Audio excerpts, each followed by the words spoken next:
flow has always, it does so many things, but in my mind, the thing that makes it most magnificent is that it unlocks the adjacent possible.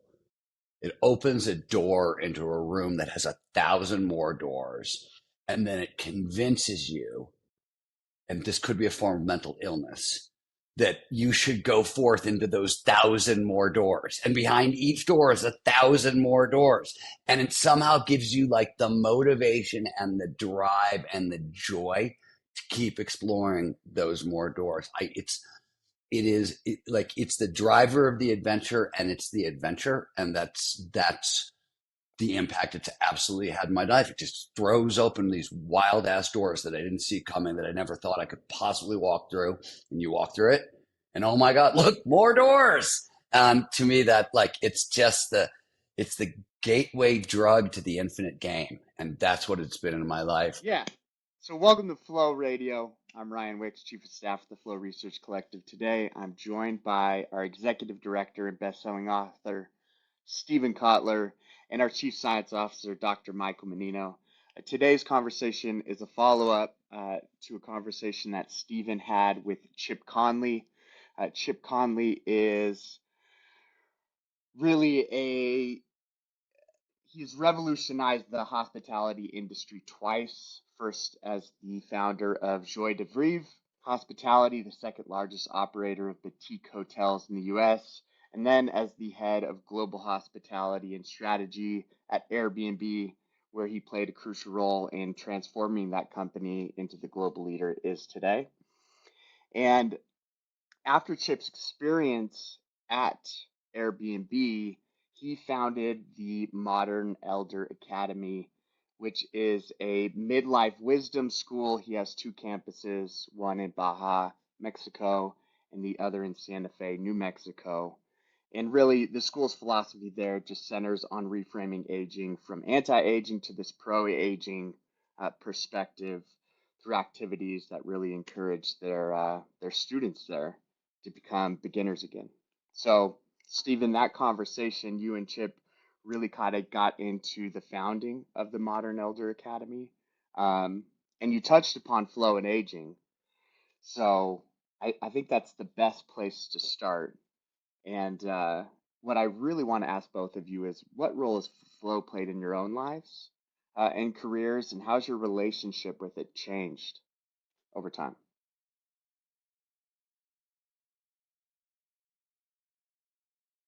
In three-part harmony, or what? Like key of F sharp? I mean, I need some steer here. I'll go first because otherwise I'm going to forget what was just in my head. Unless Michael wants to go first, and I can No, take a no, note. no, All no, right. take it away. I think how does my relationship changed? Is what role has it played in my life? Flow has always, it does so many things, but in my mind, the thing that makes it most magnificent is that it unlocks the adjacent possible. It opens a door into a room that has 1,000 more doors, and then it convinces you, and this could be a form of mental illness, that you should go forth into those 1,000 more doors. And behind each door is 1,000 more doors. And it somehow gives you like the motivation and the drive and the joy to keep exploring those more doors. It's the driver of the adventure, and it's the adventure. And that's the impact it's absolutely had in my life. It just throws open these wild ass doors that I didn't see coming, that I never thought I could possibly walk through. And you walk through it, and oh my God, look, more doors. To me, that it's the gateway drug to the infinite game. And that's what it's been in my life. But what's interesting and what has changed, and this is sort of the evolution of the collective, I think also as well, is something that was rare and really was what Maslow called a peak experience, has become reliable and repeatable and daily, right? That's what's really shifted. And along the way, I've sort of learned certain tactical things like don't ride the highs too high because on the other end, there's a low that's too low if you do. So, like, some of flow's deliciousness, I've had to sort of learn to steer around too. So, I think like I've gone on, flow has taken me on an adventure, and, I've learned the hard way a bit of wisdom that has shifted how I relate to the phenomenological qualities of the state. And I always say if somebody uses too many big words in a sentence, they're lying. I don't. Coming from you though, I don't know how to follow that. The gateway drug to the infinite game. Yeah, I for can't. real. That's I've been so listening to good. Jason Follow that. Silva I can't. recently. Jason Silva sent me a bunch of videos. I've been listening to Jason, and like you listen to Jason for a little while, and you come away rhapsodizing about things. Yeah. So the only way I'll be able to follow that is the scientist in me. So I think for me, as we learn more about flow neuroscience and what flow does to the immune system, to the cardiovascular system, to the central nervous system, as we learn more about that, we can apply it more and more. And so for me, for the past like 5, 7, maybe even 10 years, the more we learn about flow, the more I've sort of incorporated that science to then motivate me more and get more of it and figure out how I could change up my life internally and externally to get more of it. And that's been very, very helpful from a scientific applied standpoint. Right on. Yeah, I think that No. I don't know, man. The gateway drug to the infinite game is Oh, uh, that's perfect. yeah, that's going to Get be a social media post. closer to the adjacent possible. Yes. That really takes us into you know, flow slowing aging, which is really the primary conversation that you had with Chip. Um, and so what I want to know is how exactly do flow states influence, some of the key biological aging processes like chronic inflammation, cellular senescence. Uh, what's going on under the hood? High level is sort of straightforward. As we transition into flow, stress hormones are removed from our system, right? Nitrous oxide pushes them out of our system, and they're replaced by kind of the performance enhancing feel good neurochemistry that underpins flow. Big deal here is depending on whose list you go by, right? It was 9 when Peter and I published The Future is Fascinating. We think there were 9 known causes of aging. There's a new updated list that has shrunk them down to 6. Doesn't really matter what they all have in common, including even senescence that you just mentioned, is inflammation, right? So anything that significantly fights stress is an anti-aging technology.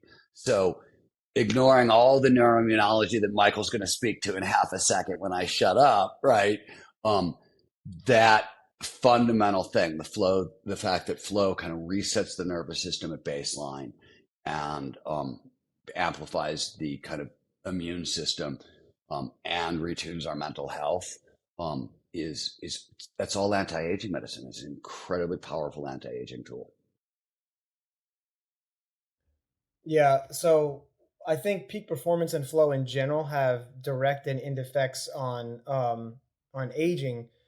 By the way, let's define. I don't know if you guys did this in the pilot, but like let's define cellular senescence. So when cells essentially stop dividing or and don't divide in the right way, and then they release all these pro-inflammatory chemicals that have all these downstream processes and effects.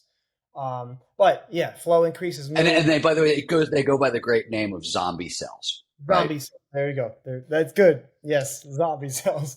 So releasing dopamine, releasing the effects on the endocannabinoid system, releasing norepinephrine, all of those can have effects on reducing stress, reducing chronic inflammation, and so on. And so there's a whole field of science called psychoneuroimmunology, Disco baby. which is very very which is very very interesting field. So we all know about the gut brain axis. Everybody hears a lot about that the gut microbiome can have all these effects on your mind, your cognitive processes, And so on. But the psychoneuroimmunology is the brain immune axis. And so there's a lot of really interesting research out there that shows that your immune system is related to what's going on in your brain and therefore your cognition, right? And so that affects a lot of different things psychologically, neurobiologically. And biologically. so we think that flow, really interesting research has come out, and I think this is a good place to put it. A lot, I think it was about a year ago or 6 months ago, they looked at about 9,000 twins, 10. mono, 10, 10,000 twins. 10,000, yeah, monozygotic twins, and they found that flow proneness is protective and will be less diagnosed. Flow proneness is protective against things like anxiety, bipolar disorder, depression, cardiovascular stress-inducing, Stress related cardiovascular conditions and cardiovascular schizophrenia. and schizophrenia. Yeah, and so the more flow proneness you have, the more flow you get into, the less you're going to be like, I think it was 16% or more that you're going to be diagnosed with like less with those outcomes. So which is really Yeah. so And, we in our first few seconds of flow paper, one of the downstream impacts of the fact that we showed, or theoretically at least, that flow overrides PTSD, or it overrides the ability for the brain to interpret acute stress as trauma and thus PTSD, right? That's sort of what it does. But if you look at that neurophysiologically, nothing ages us faster than acute stress, right? This is like presidents age, really fast because of the stress of the White House, et cetera, et cetera. And in a sense, it's allostatic load and overdrive, right? And it seems like flow is neuroprotective against that as well. Even Karina Pfeiffer's lab's stuff on burnout, right? She showed that flow overrides burnout, which is again, that's allostatic overload. So that's extreme stress impacting our neurophysiology, and flow seems to overwrite that. So at every sort of step in the scale, it seems that stress fights inflammation. Okay, off my and soapbox. Over to you, great, Michael. awesome. No, it's also neuroprotective in the fact that flow relates to learning, right? So Oh one yeah, of the yeah. So this is also really interesting too about flow and novelty. Novelty is a flow trigger. We learn more things, and we have to do that as we age to get into flow more often. We'll get into that too, like how we could change our flow activities throughout the aging process. But the relationship between flow and learning is very interesting because as you learn more, you increase what's called cognitive reserve. And cognitive reserve has been shown to be neuroprotective against neurodegenerative diseases like Alzheimer's and dementia and so on. So cognitive reserve is a really interesting term, and I know Stephen, you could talk about this way more, but it's the idea that it's the mind or brain's resilience to neurodegeneration. And they've studied that people who have higher levels of cognitive reserve from like learning in their occupation or their vocation or studying more degrees or more autodidactic personalities about learning and things like that have higher levels of cognitive reserve. And so you learn, and flow requires that, and flow also builds that. So as you learn, that's my point, right? As you learn more to get into flow, you're building up your cognitive reserve, which is a neuroprotective effect. And it's a feedback loop, right? So Yakov Stern, who's the godfather of cognitive reserve at Columbia, I think, he did that really crazy study. I read about it in Our Country, where he found that you get an 8% increase in cognitive reserve for every new leisure activity. And this was everything from like gardening to reading to doing crossword puzzles to blah, blah, blah, you add. And if you think about flow as the fastest way to learn, or if we take it one step further and add in the work of Alkanon Goldberg, who we both love, and the wisdom paradox, which is one of the great books in neuroscience, I think all three of us would agree. He showed that wisdom is also neuroprotective against dementia and Alzheimer's, right? And wisdom and expertise, skills expertise are both underpinned by flow. Flow accelerates learning, builds up cognitive reserve, and you get this feedback loop that starts to get really interesting in that way too. You're right. That's cool. I think another way that flow, that was back to your original question, Ryan, right? About flow and being protective against aging and how it affects the aging process. I think another very interesting effect that flow has and flow proneness has is on time perception, which we were going to get into. I don't talk to that too. So that is very interesting, and I think there's multiple ways that flow actually has an effect on altering perception of time and how that affects Yeah, psychologically. Michael, why don't you speak it? We're going to get to it later, so let's do it now. Yeah, get into it now. Why don't you lay out the paper first, and then I know you have I've heard you talk a little bit about this. I think your take on this is really fresh. So why don't you take us into this?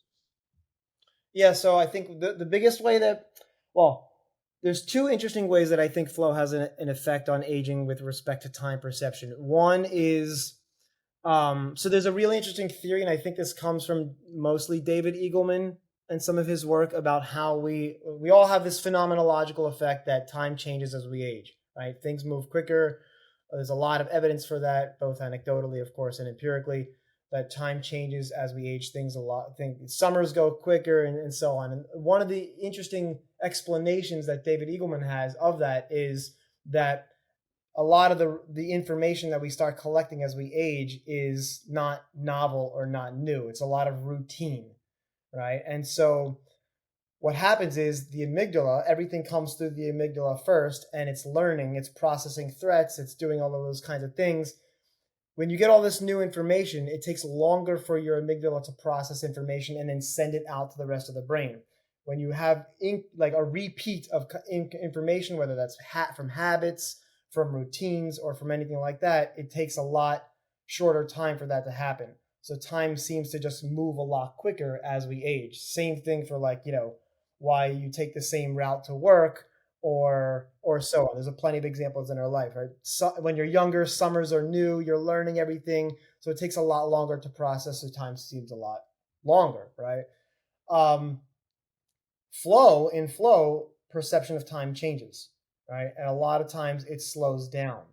So flow, when you're in flow, you're retraining your neurobiology, right, and your psychophysiology to process time differently. So the more we can learn how to get into flow as we age, that changes our general perception of time. Does that make sense, Stephen? You're No, I'm nodding. I was thinking of a friend of mine who has a sort of inverted theory of this.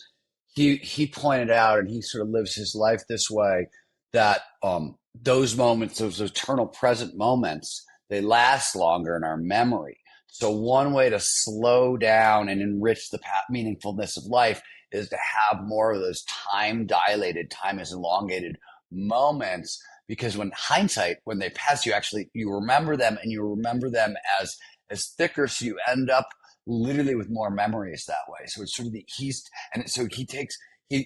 has spent his life sort of hunting those high flow, time dilated moments, yeah. for Yeah, and I exactly like, that reason.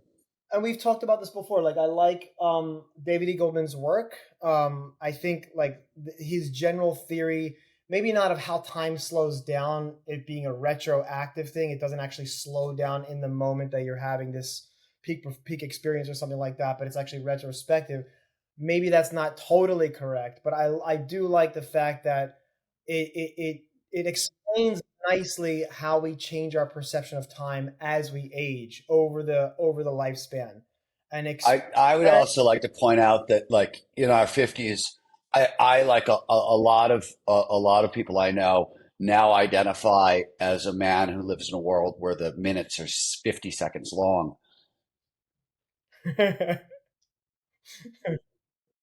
It's a reframing thing, really. reframing. Yes, good, good.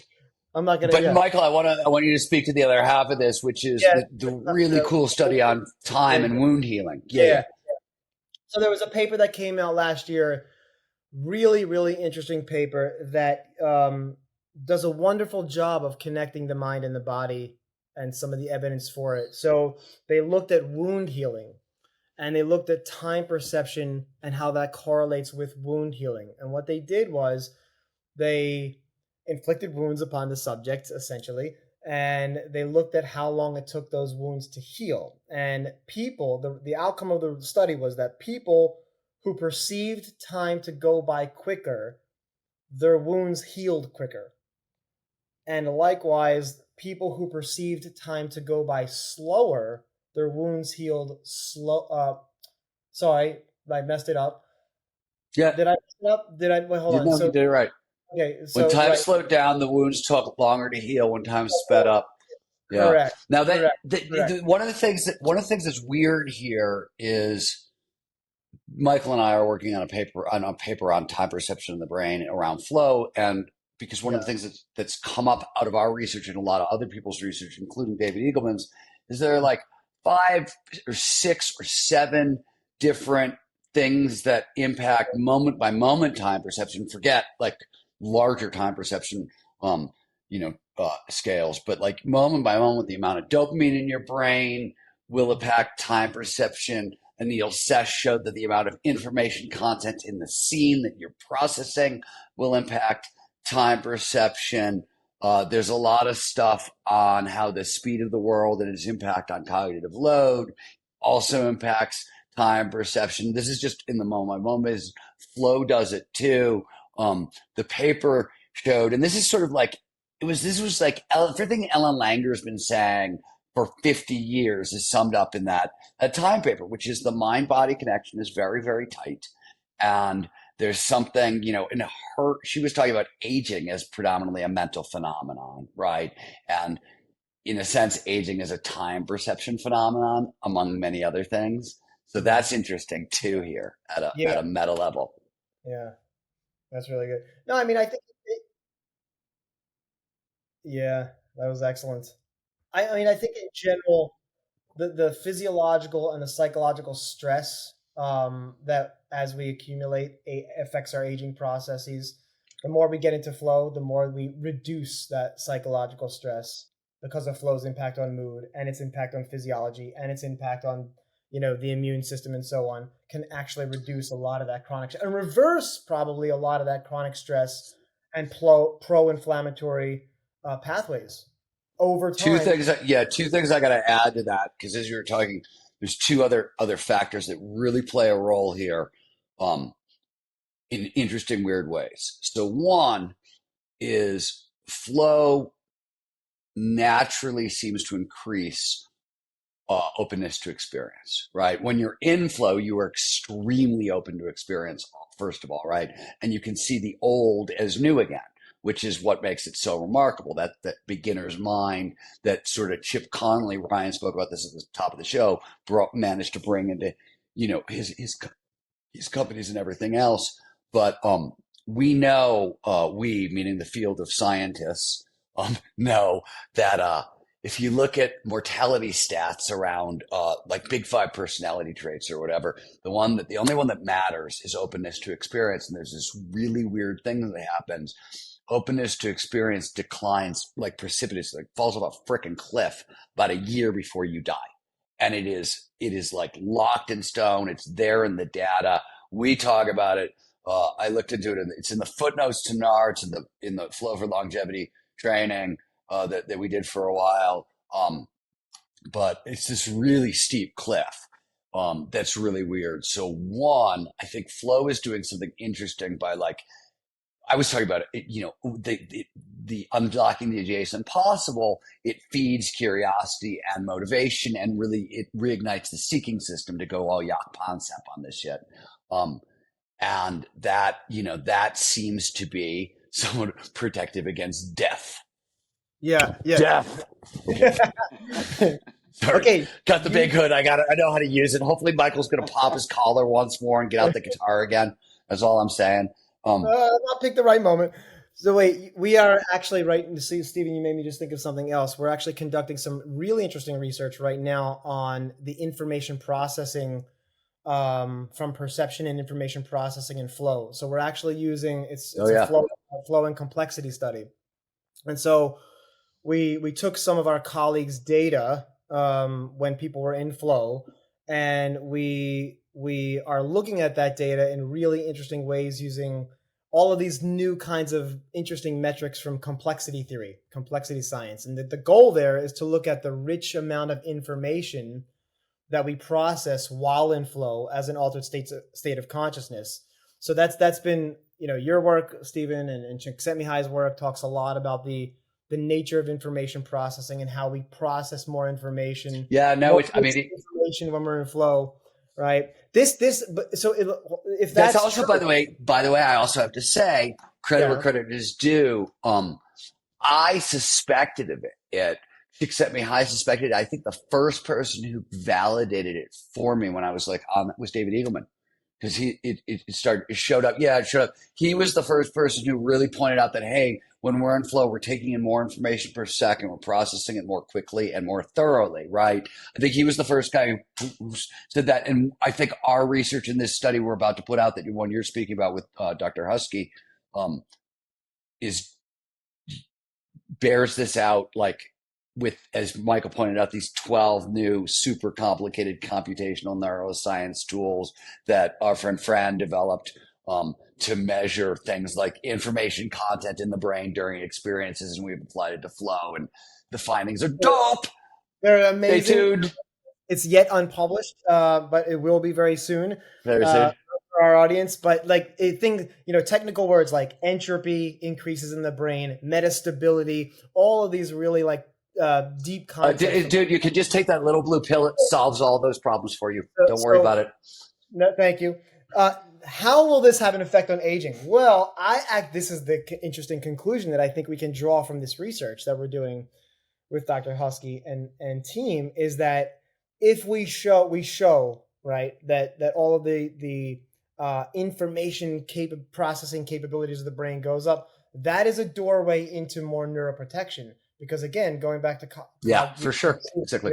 going back into cognitive reserve, the brain gets into this uber state of cognitive control and information processing while in flow, which the neurons need to process information more, right? And so when they do that, they have to work harder, which then becomes more neuroprotective with By the neuroplasticity. way, to add on to that, because I want to, there's something else in that study. One of the other findings in that study, which is wild, is the cerebellum is way more active in flow than anybody suspected. We were sort of mapping kind of the neural anatomy of flow, or where it impacted the brain, and the data is overwhelming that the serotonin, or the cerebellum, which is, I think everybody sort of suspected this. There's flow is an action state. There's movement involved, of course, the cerebellum, but like, it's overwhelming. What's interesting there is that's essentially a backup brain, right? And you're talking about flow as automatized movement patterns, and the cerebellum is where those automatized movement patterns are stored. And you can, one of the things that we saw in the data, besides the information processing stuff, is, look, this is like, it's like this extra memory system that for motions, in a sense, that is fired up in flow, or at least that's my interpretation of what we were looking at. You might have a different one. No, I think that's right. I think that's spot on. There's a lot of really interesting results from this research that we're doing, and I think some of them have to do with aging and the cerebellum's involvement in flow, that and information processing has a lot to do with that, I'm sure. So there's a lot of interpretation for these results, but they're super, super interesting. I think they have outcomes for, peak performance aging field in general. So Right on. yeah. This begs the question I got to know from the two of you, is because I look to both of you to get some steer about how to kind of evolve my relationship with flow as I get older, because what I've seen both of you do, in the time that I've known you, it, yeah, it's advice that I like to follow. How should people start thinking about their approach to flow as they get older? I know recovery needs change. Our association, our relationship with risk changes. Um, Flow triggers change. Yeah, let's unpack this a little. I think there's two or three things that you really got to think about more than anything else. First of all, creativity matters, right? Like Gene Cohen's work, I write about it in Our Country. If we start training creativity actively in our 40s and 50s, we unlock a whole suite of cognitive superpowers. that come online in our 40s and 50s. New levels of intelligence, new levels of wisdom, creativity, empathy, uh, perception, cooperation, collaboration, all this stuff that is amazing, that really enriches the second half of our lives. But it only becomes ours if we, well, if you agree with the Harvard Development Study, you have to forgive yourself, forgive others. And Gene Cohen says you have to be creative. It's the actual creativity in the brain, the pattern recognition, the lateral thinking that underpin creativity. That, and by the way, this is all seems to take place somewhere in like the anterior cingulate cortex. That's what most impacted by this stuff. And it plays a huge role in our ability to thrive in the second half of our life. And flow triggers creativity. Good creativity triggers flow. And this is this giant feedback loop. So if you haven't learned how to utilize creativity as a flow trigger by your 40s, that like you double down, because otherwise you literally just shutting down, closing down the possibility space in the second half of your life is one. Two is gotta be the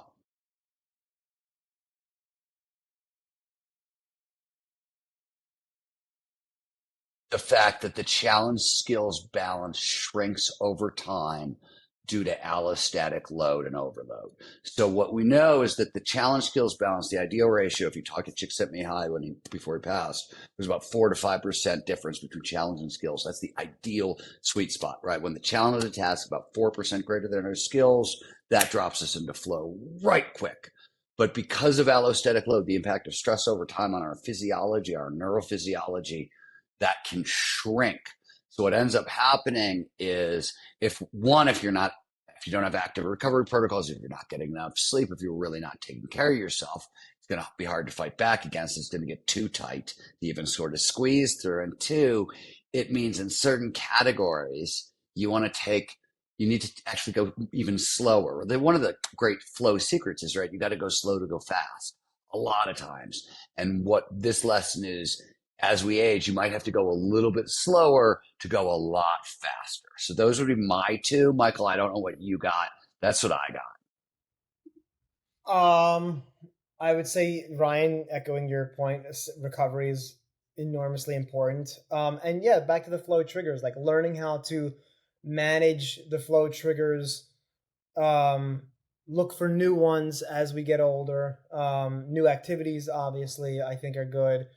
Things like, for example, take novelty, right? Like, so going back to time perception, right? It might be more important as we age with a quality, health span, to seek more novelty to get us into flow as a trigger rather than I think passion and purpose, Stephen, to your point, are also really important more toward, the as we get older as well, because you develop more passion, you develop more purpose, you develop more grit, you have a bigger growth mindset. All of those kinds of things matter when you're looking for new flow activities and flow triggers.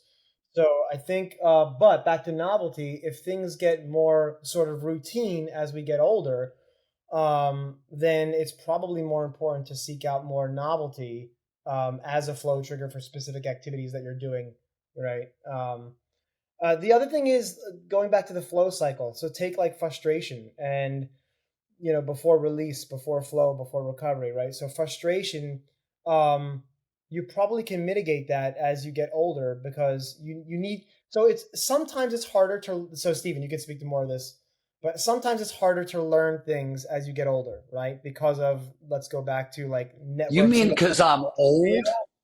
As you're getting older. I was using the Steven, you euphemism take this older. one. This is, yeah, by the way, that You're the reminds me of, oldest guy in the room. You got it. no. That reminds me of George Carlin. But no, don't you agree? So if it's harder to learn things, let's say as a meta skill, right? So you develop this meta skill of learning how to learn things, but it's harder to learn things as you get older. That's going to be more, right, frustrating. So how do you, so it possibly, right? So Yeah. how, So one, let me ask you one question, just because as you were the one question I have about that statement. I know that statement is true and shows up in the literature and everything else, but I think there's a before and after that is large language models because LLMs. One of the reasons I think learning declines as you get older is you know what your likes and dislikes are, and when you might still be intensely interested in your thing, your sources of new information used to dry up over time. And now they're expanding in like wildly new ways. So I don't necessarily know if that statement is a statement about culture and the amount of information in the world, you know what I mean? And our access to it, or if that's actually a statement about adult development and learning over time. And I'm really not sure. So there we may see a market shift in that one. That's the only caveat I have to what you just said. Interesting. Okay, so a study came out that I want to talk about motivational factors, because passion, purpose, curiosity, right? All these things that we're talking about are flow triggers that vary across the study was called Motivational Factors Are Varying Across Age Groups and Gender, actually. And So culture, by the way, and culture. Right, Yeah. right. So a couple of interesting things this study found, and it was a pretty recent study, a couple of years ago, about passion, grit, and mindset, and how they vary across gender. And this study was gender less culture. Grit, of course, seems to go up as we age. Passion seems to decline as we age, both for men and women, which was kind of expected. But mindset also decreases as we age. Growth mindset decreases as we age, but more so for men than for women. And also for passion actually seems to increase as we age, but more so for men than for women, which is really, really interesting. So, and So that passion goes up in men as we age, but goes down in women, and growth mindset goes up in women and down in men.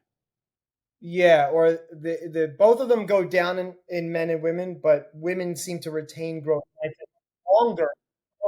One thing we haven't touched on yet that I think we need to get to is social connection and group flow. Intergeneral relationships, I would include in that. How might collective flow experiences help develop intergenerational relationships? Mm. Let me top level. Yeah, top level. You gotta come in. Like backstory around this question is that um, one of the big problems as we age is if most of your friends tend to be in your peer group, most of your if you happen to be particularly long lived, people die off, right? So I always say make replacement friends. First of all, friends in other generations. Second of all the Blue Zone research into long lived communities show intergenerational friendships, right? That 20-year-olds are friends with the 90-year-olds and vice versa. And there's a lot of that in long lived communities. And one of the questions that we've been asking a lot and really kind of an argument made in our country and elsewhere is that one of the best ways to maintain robust friendships as we age, get lots of the pro-social neurochemistry that seems to have such a prophylactic effect against death, and aging fast is group flow, right? Group flow activities really they seem to we know what if you have robust social networks, it adds 7 additional years to your life. And what is meant by robust social networks is an open question, but I think what we've learned, and certainly Michael, a lot of your new research and our new side project kind of speaks into this, is that whatever we mean by robust social networks, we mean time spent in synchrony, time spent with brain entrainment, time spent with the pro-social neurochemistry that underpins flow in our system. Like that's got to be the mechanism here that we're interested in. 100%. I mean, you write about this in The Art of Impossible, about oxytocin doing double duty when you're actually in group flow and having those effects. So, yeah. So there's in general, we know across the board with overwhelming evidence that if you ask any neuroscientist, what's one of the top 3 things you could do for brain aging and protection and longevity, it's have quality social relationships. And you could say, Stephen, you said we can argue about like sort of what social relationships mean, robust social relationships mean, but it seems to be more quality over quantity, and having that repeatable, having conversations, having good conversations, having sharing. Stephen, you mentioned about gratitude and forgiveness and those kinds of things all have neurobiological effects, we know. Group flow or collective flow just significantly amplifies those effects, right? So the more you can get out of that, the better you can for brain neuroprotection and brain aging and health span and all those kinds of things. Yes, to mechanism. So what's the mechanism at play here? The research is still looking at that, but one of the overwhelming, at least recent conclusions is, Stephen, you mentioned it, is synchrony, right? And brainwave entrainment. So it seems what happens is when people get into group flow or collective flow or team flow, their biology literally synchronizes. So heart rates synchronize, brain waves between brains synchronize, galvanic skin response, breathing rates, all of these. Wait a minute, wait a minute, wait a minute. Galvanic skin response. You're telling me I sweat at the same rate as other people? Like we can sync up our sweating? We can This actually is a whole new level of uh, togetherness. 100% syncing up of sweating. Yes. That's so Yes. bizarre. I didn't actually. I mean, I've heard you Yeah, say that's galvanic great. skin response. It's not You're like literally saying we sweat in directly. sync. I don't even know It's what that means. it's called sync sweating, actually. No, Sync sweating. Oh, it's no, that Olympic sport. It's right after breakdancing. Sync yeah, sweating. yeah.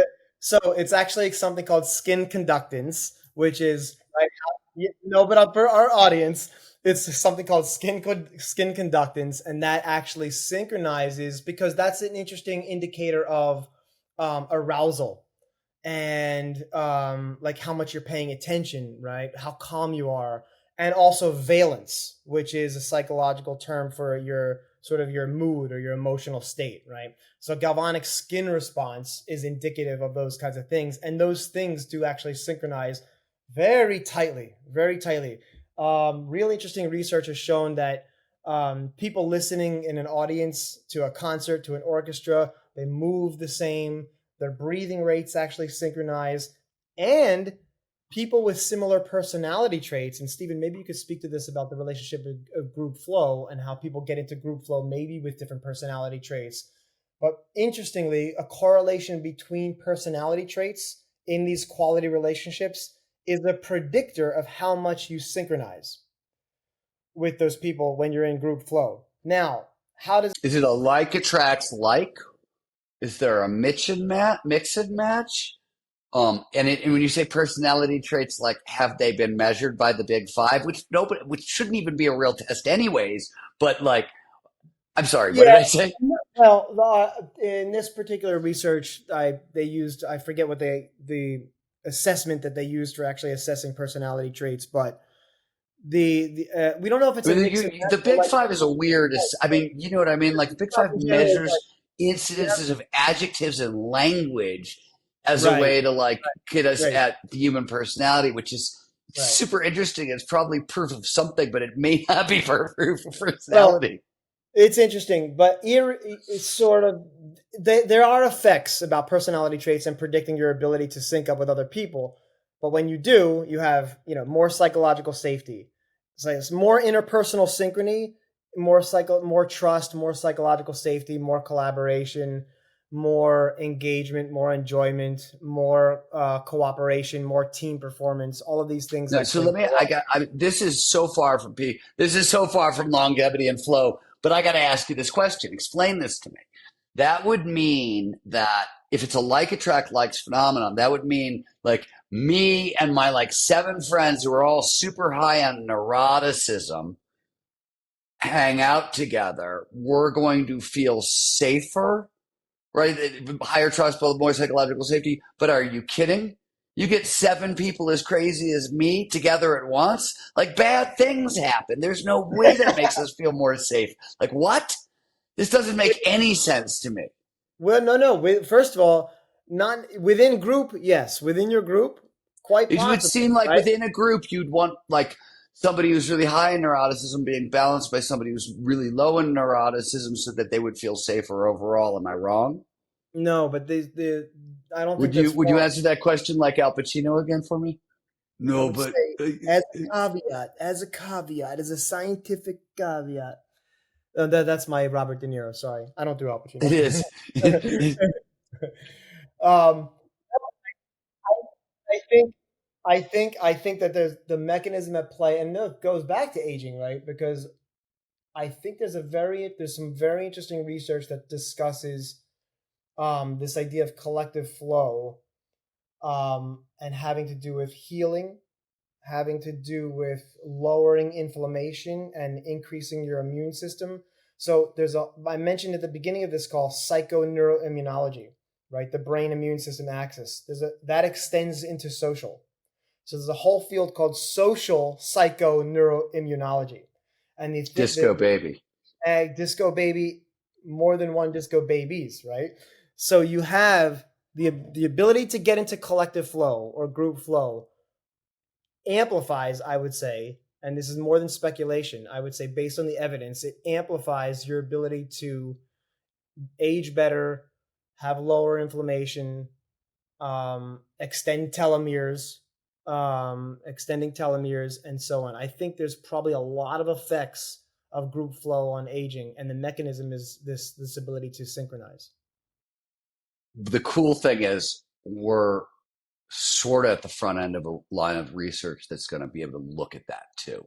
It's probably like 3 or 4 lines coming together in that. But these are what's great about a lot of the stuff that Michael's been talking about. At least one of the things really excites me is this has been somewhere between speculation and theory for 25 years now. These different components of this, but we're at the point right now where like these things are testable hypotheses, or they're already proven, and we're getting more and more data about why, how big is the effect. And it's just, that's super cool. The other one that we haven't really talked about, this was Csikszentmihalyi's work up to the time he died. He wrote extensively about this. We've done some work on it. As flow is an engine for adult development, makes us more complex over the time, makes us more fulfilled as individuals over time.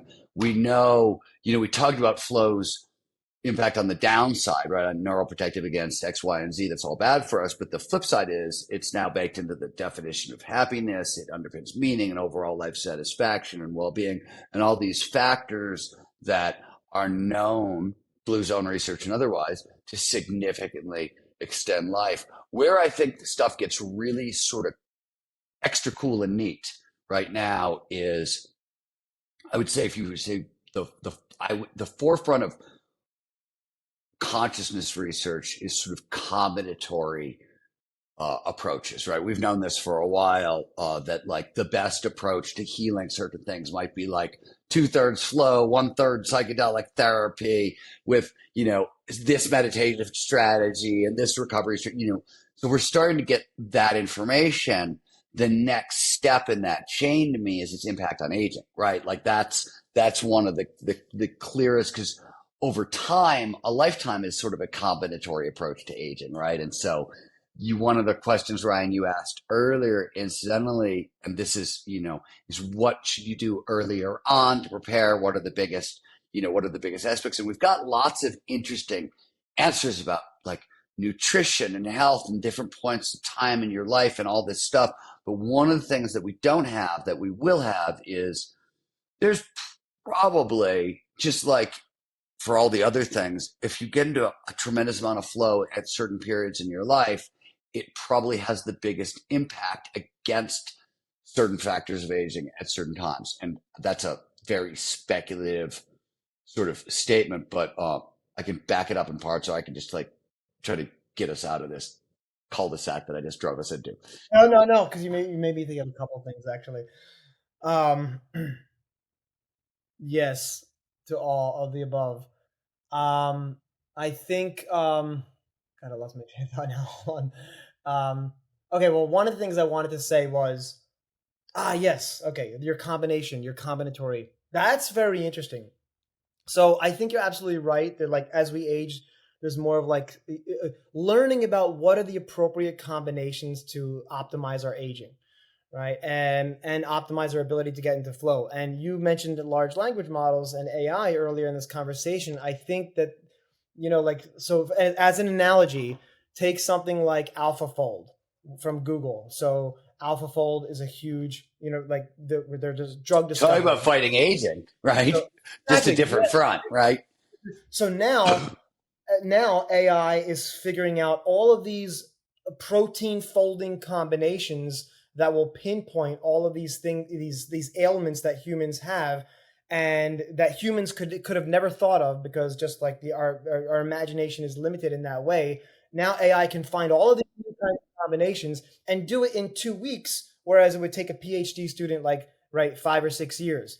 And what's really interesting, so it hyper personalizes those those solutions to your biology, right? So now we know that AI can figure out, okay, you need to, and these are like, you can just go to your CVS, right, and figure out, oh, I need this much theanine, right? All these things you could buy off the shelf on CNN. I need see it in, at CVS. I need this much theanine.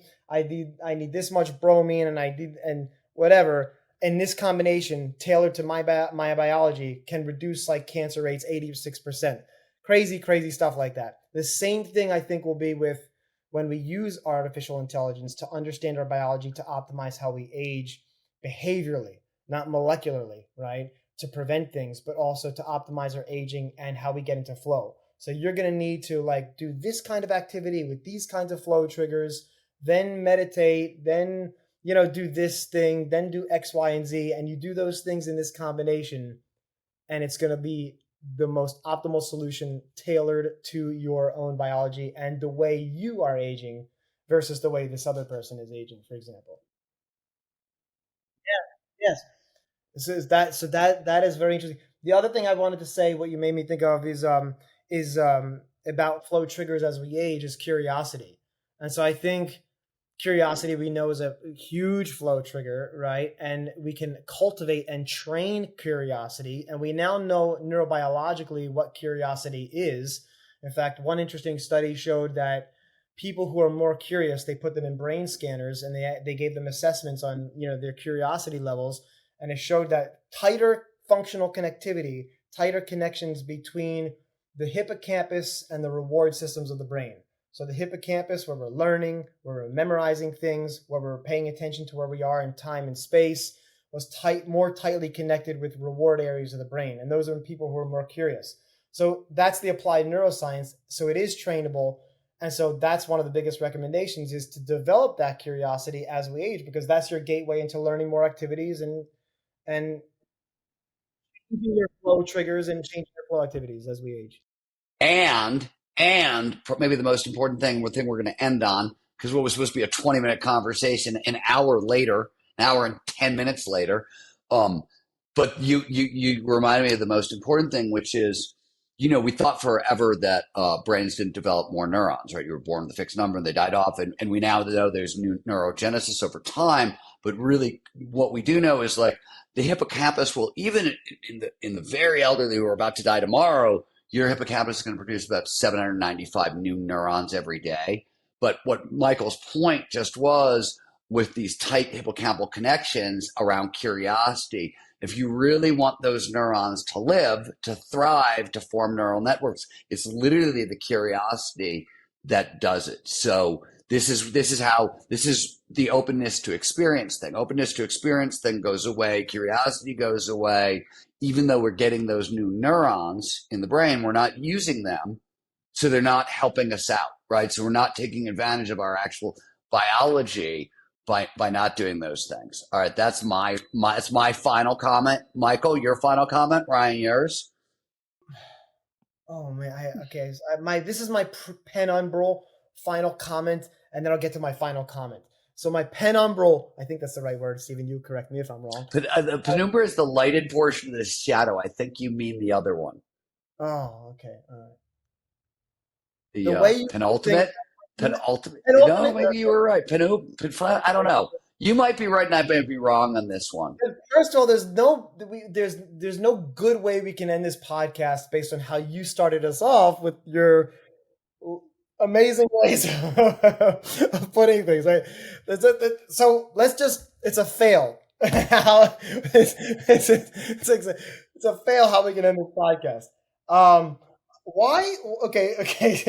This is for you, Stephen. Why is it harder to learn languages as we age, or is it right? That this is a well-known sort of like psychological and neuroscientific fact. It's harder to learn languages, maybe less so with AI now, as we age. So, but the question is it, and can we use some of these techniques like flow? To be able to increase our learning and sort of stave off that difficulty as we age. But that because the answer, the answer to this, because we this is one of the things that we found in our country, and I think it's got to apply to language. So one of the things we found in our country is that it's not so much that the one of the reasons language is harder is because that super pliable neuroplastic window, people think it shuts down in our early 20s, right, for certain motor skills. So one of the potential reasons why, right, where language is. And language also requires a lot of fine motor movements. Your tongue, your mouth, like there's a lot of motor stuff in there. But what we found, at least with physical skills like park skiing and park snowboarding, is that it's not that the motor learning window shuts in the same way we think. It's that the way we learn changes. We learn playfully, without curiosity and self, what's the word I'm looking for? Embarrassment, right? As kids, we don't mind being bad. As adults, that we're not as playful when we learn at all. It's work. We're trying to learn. And I think that I think that's probably true with language, is my point. Like, if it's true with physical skills, it's probably true with language too. Yeah. I mean, like, this is like, the smartphones that they have for elderly people, the jitterbug that my mom has. Anyway, this is very interesting. Okay, my final comment. Wait, hold on. Ryan, you have a final comment, and then Michael, I'd like you to bring us out with a song. All right. Yeah, you got to pull out the guitar. My final comment, just all this starts young. Yeah, I mean, when you're at a point in your life and you say you're too old for that shit, that's when you know you really got to start double down on this work. Yeah, true that. Yep. All right, Michael, excellent. you owe us a tune. Yeah. All right, everybody.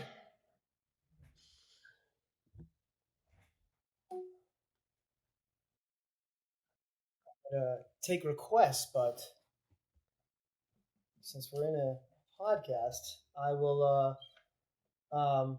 Stephen, you want me to do something a little bit lighter, or a little bit harder? I really want you to speak into your soul and share with us. Okay, you got it. This is going to be it right here. It's a little ditty I like to call "Lose Yourself." Did we do this already? We're going to do it again. Yeah. Twice? To open us and close us? I got it. Full fucking circle, man. Hold on.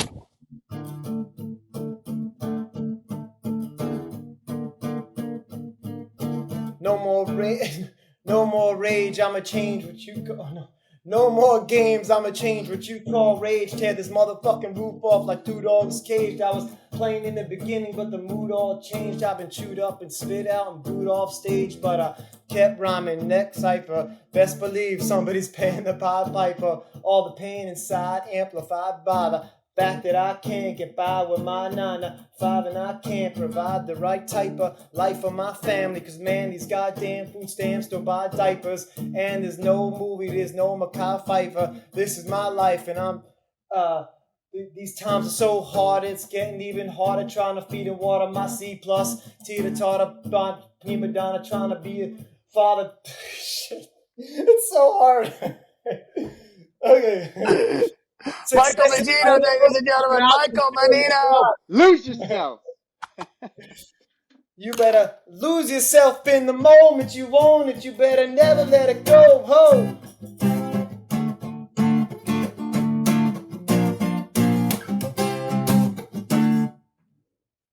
If we don't get more views. Hey, thanks for watching, folks. I don't know what to do. Sorry about that. Everyone. See you next time. Catch you next time. Bye.